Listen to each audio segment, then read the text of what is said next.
ഡൽഹിയിലെ അന്താരാഷ്ട്ര വ്യാപാരമേളയിൽ ശ്രദ്ധേയമായി കേരള പവലിയൻ. തിരമാല എന്ന പ്രമേയത്തിലാണ് കേരള പവലിയൻ ഒരുക്കിയിരിക്കുന്നത്. ഈ മാസം 27 വരെയാണ് മേള.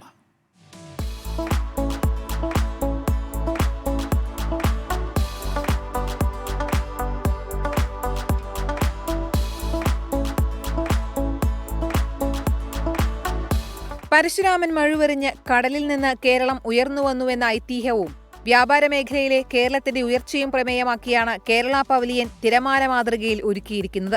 250 ചതുരശ്ര മീറ്ററിൽ 24 സ്റ്റാളുകളാണ് പവലിയനിൽ. കേരളത്തിന്റെ തനതുൽപ്പന്നങ്ങൾ വാങ്ങാനെത്തുന്നവർ നിരവധി പേരാണ്. കേരളത്തിന്റെ സ്റ്റാളുകളിൽ വൻ ജനപങ്കാളിത്തമാണുള്ളതെന്ന് INPRD additional director Salin M പറഞ്ഞു.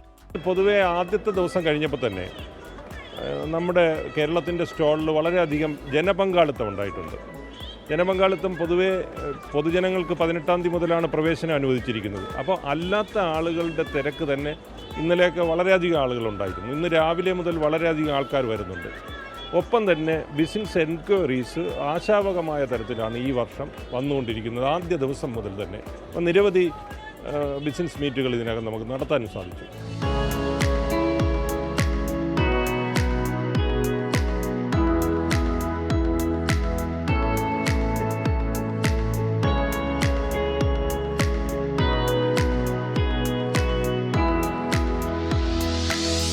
കേരളത്തിന്റെ ഉൽപ്പന്നങ്ങളിൽ സംതൃപ്തരായാണ് ഓരോരുത്തരും മടങ്ങുന്നത്.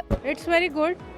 Many people are there, so it seems like yes, the products are very good because the purchasing power is very high in this stall.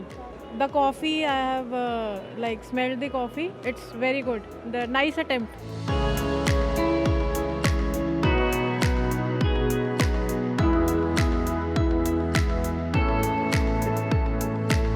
മുള ഉൽപ്പന്നങ്ങൾ, കൈത്തറി വസ്ത്രങ്ങൾ, വനവിഭവങ്ങളുടെ ശേഖരം, വ്യത്യസ്ത രുചിക്കൂട്ടുകൾ, കരകൗശല വസ്തുക്കൾ അങ്ങനെ എല്ലാം കൊണ്ടും സമൃദ്ധമാണ് കേരള പവലിയൻ.